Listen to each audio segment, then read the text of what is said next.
What does it take for Cody Lee, a 2023 America's Got Talent All-Star finalist, to achieve that level of performance mastery? And I am so honored that Sal Spinelli is here today sharing his backstage secrets about Cody Lee's vocal coach, and he's his music mentor. And let's have some fun today. So Sal, first of all, thanks so much for being here, and congratulations on one of your students, Cody Lee's accomplishments. You must be pretty proud of him. Thanks. Yes, I'm very proud. It's a very exciting process. So good experiences. I appreciate it. Yeah, absolutely. I mean, season 2023 of America's Got Talent All-Stars. I'm sure you were really excited when you got the call to say, hey, guess what we're doing? How did that feel for you? It's you know what? It's a very shocking feeling anytime something new comes down the experience pipeline because you never know what comes tomorrow. So Yeah. it was really exciting. Yeah, it's so fun. So Sal is not only an ultimate music teacher and musician extraordinaire, he's also a devoted husband and father who enjoys music and culture and martial arts. And currently his focus is with Cody Lee, a longtime vocal music student turned into a bandmate who's made waves by being the first blind and autistic artist to win America's Got Talent. That was in season 2019. So during the show, Sal has been given the opportunity to arrange song choices and to coach the vocals with Cody in preparation for his performances with the likes of Teddy Swims and so many others that we're going to be talking about today. So since the show, he has been traveled back up with Cody on many events, and what an opportunity to just have some fun. Can you share a little bit about the journey? How has that been going for you and Cody? It's been pretty cool. He's been doing a lot of stuff, headlining a Vegas show, the Yeah. last year and a half. And we get together and do some recording and songwriting and, vocal coaching from distances, like we'll do it on Zoom and we'll Yeah. also do it in the same vicinity as each other in the same room. But man, the experience has been awesome. And I don't know, it's just a roller coaster Yeah. since his win in 2019. Yeah. Well, it's so fantastic. And congratulations again on being part of that journey. And, they always say it takes a village. And when you look back, on all of the accomplishments that you've had, Sal, in your own music business, can you take us back to your life as a musician? Did you have a teacher that influenced you? Well, yeah, I think as a musician yourself, you start assimilating everything around you as a little bit of influence. But as far as formal teaching, when I was young, I started playing guitar around 12 or 13, and my uncle was a musician and my grandfather was a musician. So I took my first um, lessons. I would go over to my uncle's house every Thursday or something and do guitar and music. And it was always a painstaking process because he tried to teach me how to read. And Yes. I was never great at reading music. It was more just an auditory understanding of Hmm. just the way music is. Yeah. Um, so formally, it was in that setting with my uncle. So yeah, Isn't that and great? And when you come from a family of music, it's just kind of in your blood, isn't it? yeah, You it was very very special to be able to have somebody like that really really close to help me out. Yeah, absolutely. And what maybe motivated you to teach the world to sing and play and ultimately, be a coach? What was that? Well, that's an interesting question because I never had it in mind to teach, right? I had always wanted to be the traveling rock star. And when you're young, when I grew up in the 90s, so Yeah. what I thought was to be a successful musician was always you either had to be on the cover of like Billboard magazine or Rolling Stone or be on the radio, or people knew your name. That's what I equated to success. But I didn't realize that there's all this other areas of music industry that is Hmm. super successful and very rewarding, that has nothing to do with being on the cover of a magazine or Right. having a hit song. And I didn't learn that till I was in my late 20s. I happened to know somebody that knew somebody that was looking for a vocal and music coach for their school.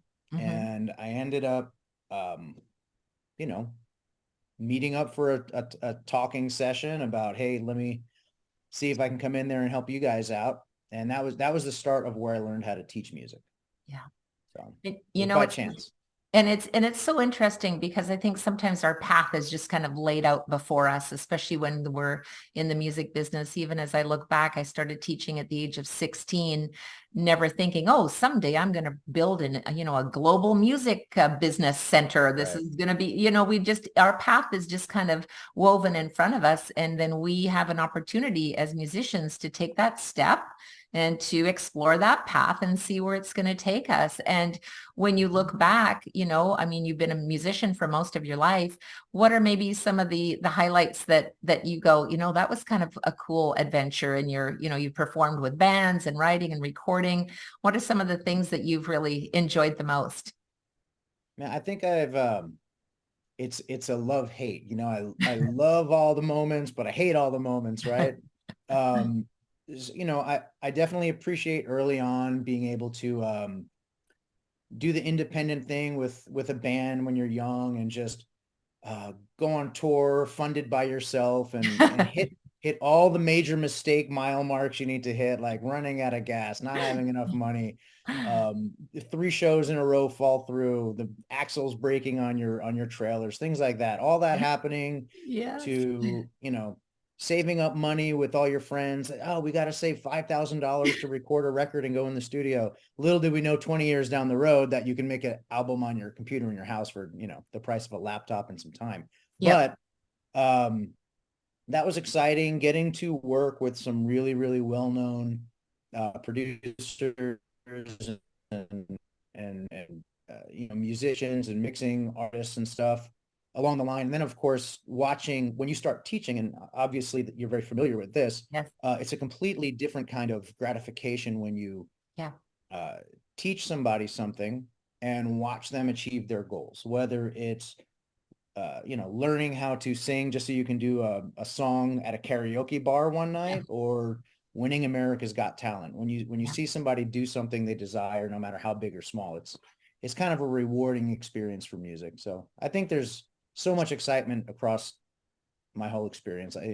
So hard to pinpoint one or two things. Yeah. Well, I know you've just accomplished so much in your career, and it's still going. And you really made me smile when you talked about the journey. My husband's a professional entertainer and has been on the road for many, many years. He's in the Canadian Country Music Hall of Fame and as an artist. And I produced a show that we took over to Germany, Israel, and Cyprus for the Canadian Armed Forces. And you made me smile because you know how you say, well, anything that can go wrong will. So Yes. it was kind of your list. And if you're a musician who's done any traveling for any extended length of time, if you haven't had any of those things happen, it means because you just haven't been on the road long enough, because Right. it happens to all of us, no doubt, no doubt. So you've been working with Cody Lee. I'm obviously a super fan of Cody Lee's. And Yes. I just really, we, as a teacher, as an educator, and I've taught, for more years than I care to reveal, over 20, I'll just say that much. And I know you've worked with many artists as well. So when you work with Cody Lee, I mean, here he is, blind, autistic. He learns and he communicates differently. How do you navigate that as an educator? It was definitely everything was in the moment, right? Mhm. There was no plan. Yeah. I had to throw lesson plans and Yeah. everything I had, um, you know, education wise, I had to throw all my theory out the window, Yeah. right? Yeah. Um, so basically, when his family came in, they said they had tried different teachers, and some they worked well with, some it just did not work well at all. Yeah. And they just said, you know what, he just listen to him play, just see what you think. Yeah. And the first song he came into play was Georgia on My Mind, right, by Oh, Ray Charles. And I yeah. like I'm in the corner, I'm like, oh, this is, Yes. I I love don't, that song. how. So immediately it was a connection thing, right? Um he didn't need to know how to understand music theory. He did. I mean, of course, it's great that he eventually learned with Yeah. piano teacher, and we've touched base on some theory. but he didn't come to me to learn how to play music, right? It was just how Mhm. to organize all the musical thoughts he had in his head and maybe just Right. communicate with other people so he can um, communicate in some way, because that was a huge barrier for him, Yeah. his communication and ability to talk was very limited. Yeah. So if we can pull out a way that he can communicate with other people through music, then Hmm. that was the point of his lessons, right? It Right. wasn't, of course, he was going through the uh, awkward passaggio, conflict in the teenage boy voice, so we Yeah. had to work through that and find his voice and just help him maintain his voice. Hmm. Um, but I think the lion's share of these meetings was learning how to communicate with him and Yeah. understanding him. So it was less of a lesson plan per day and more Hmm. of a let's see what happens today. How is he going to do and how am I going to do? Yeah. So yeah, And that was it. and it's such a gift. I think one of the things about being a music teacher is that you do have to think outside the box and be creative. And as an ultimate music teacher and as a vocal coach, how do you connect on a deeper level to actually bring out the music that's within your students? Like, it's Yeah. there. Do you have a secret sauce, Sal? I think just talking and listening to them, right? Like just they're not going to tell you outright, every time I'll tell a student, okay, what song do you want to learn how to sing? What song have you always wanted to learn how to sing? Yeah. This is obviously very generalized, but they'll say, oh, this song and that song. Hmm. Okay. But really, as time goes on, I feel like maybe they were telling me that's what they wanted to learn because that's what they thought I wanted to hear. But then Right. all their vulnerability starts to show, and oh well, maybe they like this song by this obscure jazz singer or this song by some country artist they've kind Hmm. of been shied away from talking about because nobody around them likes country, right? So once you find out about who that person really is, it's less about asking them what do you want to accomplish musically and just who are you, like Yeah. who are you as a person, what emotions are you going through, what do you Yeah. feel like talking about today, and that kind of guides me more more innately to fine tune what we should be working on that day. Yeah. And it's interesting. I so appreciate what you're saying because you're not saying, here's the repertoire, we're going to learn these pieces, but you're really reflecting on what are they feeling internally and how you can help them express themselves musically. Right. So I think that's an artistry as a teacher. And it's not something you learn in school. It's almost like you have to have that and have experienced it and express yourself musically because music, I know there's a few songs, and as soon as I hear the violin coming in on the first two notes, my heart is already trembling. Like that's Oh how yeah. passionate you can hear the voice recognition. Well, who the artist is by the timbre of their voice. And I think when you look in working with somebody like Cody Lee, and you're coaching him, how do you navigate someone that has these talents and then also has these limitations?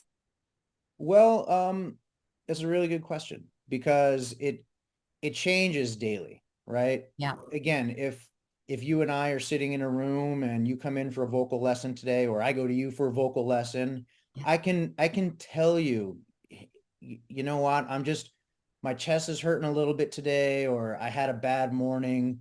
Yeah. And you'll kind of cater to how I'm doing, or I'll cater to how you're doing, right? Yeah. Um, but he doesn't do that. He doesn't say my throat hurts. He doesn't say I have a headache. He doesn't say Right. I'm having a frustrating morning. He it's very easy to just treat him like a robot and say, you're good at this. We're just going to practice that. Yeah. Right. Without acknowledging any kind of very, very, very subtle personality change. And you have to sit with him in a room to really pick up on these little subtle differences from day to day, Yeah. where you say, oh, you know what, he's feeling a little sad today, so let's Yeah. let's not work on a sad song. I don't want to keep him in a sad place, Yeah. right? Yeah. Or I could tell his voice is a little dry. Let's maybe just play some piano today. Yeah. um so I think over time, it's just beginning to know him as a person, Mm-hmm. um, picking up on his less obvious um, ways of expressing himself, and talking to me, Yeah. to tell me what he can and can't do at that time. Yeah. You know, you're such a compassionate person, Sal. I really appreciate that about you. And as a teacher, sometimes we just need to take a minute. And also, it's interesting that you said we're not going to do sad music today, because sometimes I'll hear my husband rehearsing and he starts with a sad song, and I actually go in there and say, please don't sing that. You're going to make me cry and I got work to do. So Right. it affects us, right? As soon as we get into that music, sometimes we need to put on happy just to be happy. And, you know, speaking of happy, I know you've got some incredible projects that you're working on with Cody. Can you share a little bit Mhm. about, you know, the miracle and things like that? Yeah, absolutely. So I have one of my vocal coaches. I had met, man, almost 15 years ago in one of my bands, so probably close to 20 years ago. Yeah. Um, that we've stayed in touch with over the years, and when it came time to write some songs with Cody, I said to him, his name is Mark. I said, Mark, I I think I want to introduce you to my student, because Yeah. maybe you could help us with some songwriting. And he had really connected too, and Miracle was something that came out, and he had all these ideas for the song, and then we got together and we put it all together, and then I came up with all these other ideas, and Cody put, we like to call it, he codifies it, like codify, right? Where it just took this skeleton of a song and brought it to life. So Miracle is a song. It was his first single, and it was put out independently. We put it together, and went to the studio and recorded it, and Cody's entire camp took care of it. But it was a little bit stressful, because now we have this this superstar of a kid Yes. who literally opened the eyes to so many people of, oh wow, there's a huge this huge gaping hole that people need to focus on to see what people living with autism can do, and Absolutely. somebody blind. So he has this huge expectation, and it's like, well, what's the first original song he can come up with, right? It's got to be something Yes. something worth it, right? We can't just throw something, you know, half inspired into it. Yes. So Miracle we worked on for a long time, and Mark directed the video for it, and the family put all their pictures into it, but it was a very thought out move Hmm. to put that song out, so Absolutely. um I thought it turned out great. We had a really, really good time in the studio doing it. Produced in like uh, I don't know, a couple days. It was really, really cool. Um, so yeah, the team that put these songs together was really cool. It was, myself and Mark Rank for that project, and Jim Kaufman for that project, helped record and produce it. And it was really, really cool. And the next one we have that just came out is super exciting. It's called Hello World. Yes. And Hello World, man, it's something we thought should be the next single for Cody. It's, Hmm. he's known as the solo piano player with Yeah. very emotional. Um, but nobody knew he ever played in a band. The mass world didn't know that he has a band, and we tour and we play all these big shows, and he has this whole rock and roll side of him that, Yeah. you know. So we wrote that song in Denver, and there's a whole backstory to the song, but it just naturally worked out, and it has Colin Hay from Men at Work Yeah. on vocals, and he sang a verse to it and threw some stuff in the chorus, and man, that was awesome. And now we just have all these other songs coming out, so Yeah. it's just a constant, what's next, what's next, what's next. So Hmm. yeah. Yeah. It's incredible. And just to see the growth, and and the direction that you're going in, and just that you're so open to be coaching, but also to be part of the journey. And I think one of the great things about being an educator is that so often it's almost the only opportunity where you actually get to coach someone for years and years and years, right? Not like a public school teacher where you have them for 1 year and then they're gone and you may or may not ever see them again. But we work with our students through years and years, and you see the development in Cody and how he's grown as an artist, and having someone like you as his mentor is just getting him there that much faster. Right. And, for you, how does it feel for you? Like you're going, hey, I have a student who is actually on the All-Stars of America's Got Talent in 2023. You've got to be pretty proud of yourself there, Mr. Sal. I mean, let's just say this. I enjoy seeing him succeed. Yes.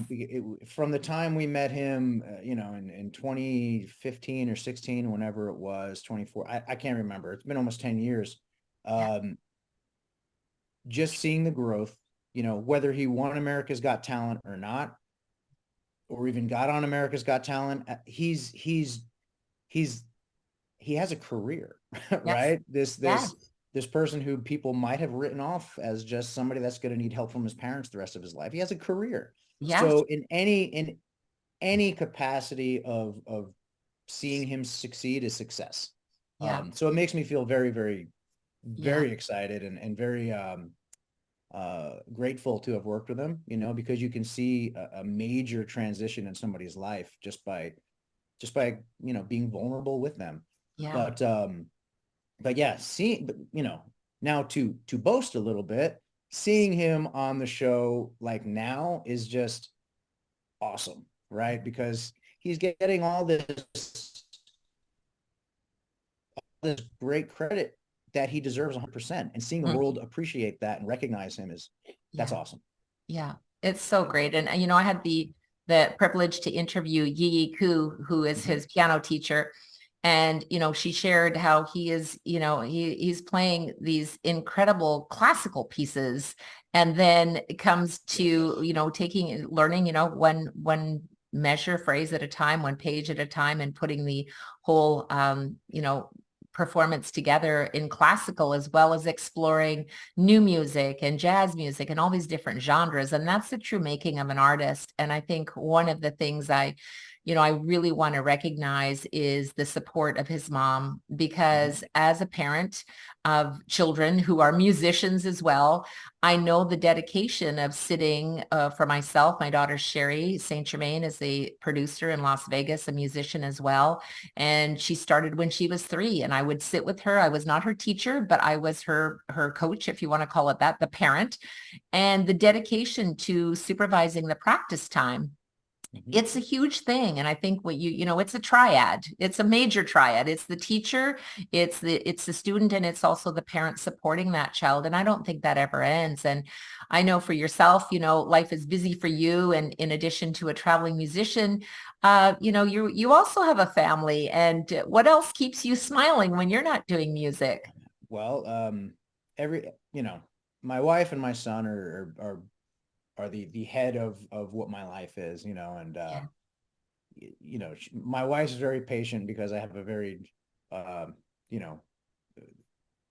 wispy kind of attention span to things, but it always goes back to music and martial arts, or what I'm always pulled into. So my wife and I we have our son, and we travel, and we like to go see things and take him to experience things for the first time. And just watching, he's 5. So my wife and I tend to take him to places that we've been to before he was born, just to see if he has the same excitement that we had when we first saw these things, whether it's in Arizona or all the way up the coast in California. I mean, he's only 5, so we don't have too many places we could bring him, especially with, the post-pandemic world, right? Right. Yes. But